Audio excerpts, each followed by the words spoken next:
Recordaremos que las estructuras del ojo se derivan de diferentes capas germinales.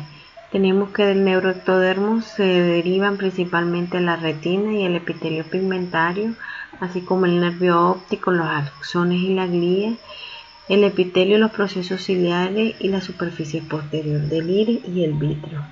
De las células de la cresta neural se derivan la esclera, el estroma, el endotelio corneal y la malla trabecular, el tejido conectivo del iris, los músculos ciliares y la coroide. Del ectodermo superficial se deriva el cristalino, el epitelio de la córnea, la conjuntiva y los párpados, la glándula lagrimal y los revestimientos de las vías lagrimales. Del mesodermo se derivan los vasos sanguíneos, el estroma del iris, la musculatura extraocular y el vítreo. En cuanto a la anomalía de la cámara anterior, tenemos dentro de esta la anomalía de Peters a nivel de la córnea. Este es un defecto congénito que generalmente se muestra clínicamente como una opacidad a nivel del centro de la córnea. Es muy poco frecuente, se da en 1 de cada millón de personas y está asociada al 40% de las opacidades corneales congénitas. Un 80% de los casos se va a mostrar de forma bilateral. Su patrón de transmisión genética es autosómica recesiva y algunas veces dominante. Histológicamente lo que se va a ver es que la membrana de Descemet, así como el estroma posterior y el endotelio van a estar pocamente desarrollados o ausentes, y esto es lo que favorece la formación de la opacidad central. Esta opacidad en el centro hace que se pierda la transparencia y disminuye la visión. Puede verse acompañado de otros defectos oculares como el glaucoma, el nistagmo, las cataratas y el desprendimiento de retina. En cuanto a la esclerocórnea, esta es una alteración a nivel de la córnea donde se va a formar o se va a depositar tejido conectivo de tipo escleral por una alteración en la diferenciación de los queratinocitos. Esta anomalía generalmente es unilateral o bilateral y afecta a la córnea tanto en el centro como en la periferia. La distrofia del endotelio hereditaria congénita es una distrofia rara, puede ser focal o generalizada. Existen dos tipos. Generalmente se inicia en los primeros años de la vida y va progresando con una pérdida de la visión. Su etiología es desconocida, pero se ha asociado a una alteración en el cromosoma 20. El diagnóstico se hace porque se encuentra colágeno fibrilar en la membrana de Descemet y las células endoteliales son escasas o degeneradas.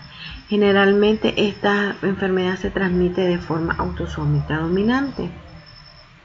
La aniridia generalmente es una entidad clínica donde el iris va a estar de forma rudimentaria.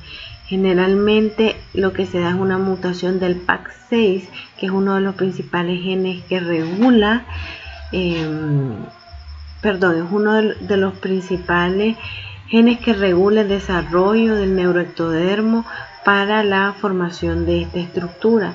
Generalmente se ve al nacimiento, se presenta nistagmo y fotofobia.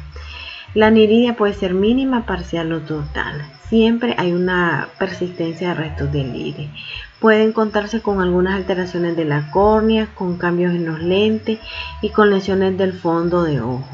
Existen dos tipos, la tipo 1 y la tipo 2. La tipo 1 es la que está relacionada a los defectos del PAX6 y la tipo 2 es una forma esporádica de aniridia. La membrana pupilar persistente son remanentes de la membrana pupilar, lo que normalmente cubre la superficie anterior del cristalino. Esta puede persistir como bandas de tejido conjuntivo o vascular sobre la pupila. Generalmente lo que se da es una resolución incompleta de este tejido vascular y se va a ver como estructuras fibrovasculares atróficas que van a cubrir la parte anterior de la pupila. Las cataratas congénitas se han estimado que acontecen en 15 de cada 10.000 niños nacidos vivos en países en desarrollo como el nuestro. Es la causa más frecuente de ceguera en la infancia, pueden ser bilaterales o unilaterales. Las principales causas asociadas son el síndrome de Torch, es decir, aquellas madres que en el embarazo se ven afectadas por cualquiera de estas enfermedades del síndrome, como es la toxoplasmosis, la rubiola congénita, el citomegalovirus, el herpes simple o el VIH. Generalmente estas pueden tratarse con cirugía y el periodo adecuado para la cirugía es antes de las 10 o 12 semanas de vida en las cataratas bilaterales y en las unilaterales antes de las 6 a 8 semanas de vida. En cuanto a las anormalidades del segmento posterior, tenemos el vítreo hiperplásico primario persistente.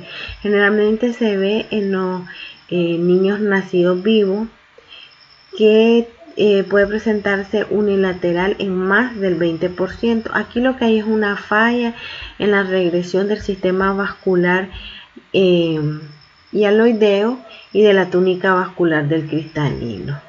Al nacimiento debe haber una regresión completa de este sistema, sin embargo su persistencia nos van a dar estas características. Lo que se observa es una leucocoria al nacimiento. En esta imagen macroscópica de una pieza histológica podemos ver un tallo vascular que emana del disco y se extiende a través del vítreo en la parte posterior, lo que termina recubriendo el vítreo. En cuanto a la displasia de la retina, es una enfermedad muy rara. En el hombre es más frecuente en los animales. Aquí lo que se va a ver son pliegues o rosetas del tejido de la retina. Usualmente es una enfermedad que no progresa, está asociada a infecciones virales, a deficiencias de la vitamina A y alteraciones genéticas. Puede asociarse a otras malformaciones oculares, sobre todo a la trisomía 13 o síndrome de Patau. Suele aparecer después del nacimiento en niños nacidos a término y con ojos con microoftalmo. Puede ser bilateral y simétrica. En cuanto a las anormalidades del disco óptico, tenemos la hipoplasia del nervio óptico, que es una disminución en el número de axones del nervio óptico. Es una de las alteraciones más comunes, no tiene predilección por género. El disco óptico se ve pequeño y gris, hay un signo de doble anillo.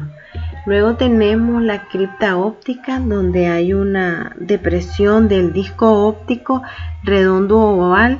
Generalmente aparece en uno de cada 100.000 nacidos vivos. Luego tenemos la anomalía de Morning Glory, gloria de la mañana, o floripón. Su nombre se debe a que la alteración morfológicamente se va a ver blanca y estrellada y recuerda al floripón. Luego tenemos el coloboma del iris, que lo que se da es una falta en el cierre de la cisura óptica a la 7ª semana. Puede ser genético o debido a factores ambientales. Lo que vamos a ver es una alteración en la formación completa del iris. Otros tipos de colobomas pueden afectar tanto el párpado, los lentes, la mácula, el nervio óptico. Los colobomas uviales que dan la característica de ojo de gato y el coloboma retiniano. En cuanto a las alteraciones de todas las estructuras del ojo, tenemos las alteraciones en el tamaño del ojo, así como las ausencias del ojo.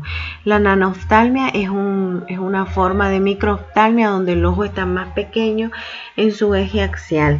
También tenemos la anoftalmia, que es la ausencia total en la formación del ojo, y la sinoftalmia, que es la fusión de ambos ojos de la estructura por una alteración en su desarrollo embrionario, que también se conoce como ojo de cíclope. Muchísimas gracias. Pueden consultar este tema en sus libros de texto guía.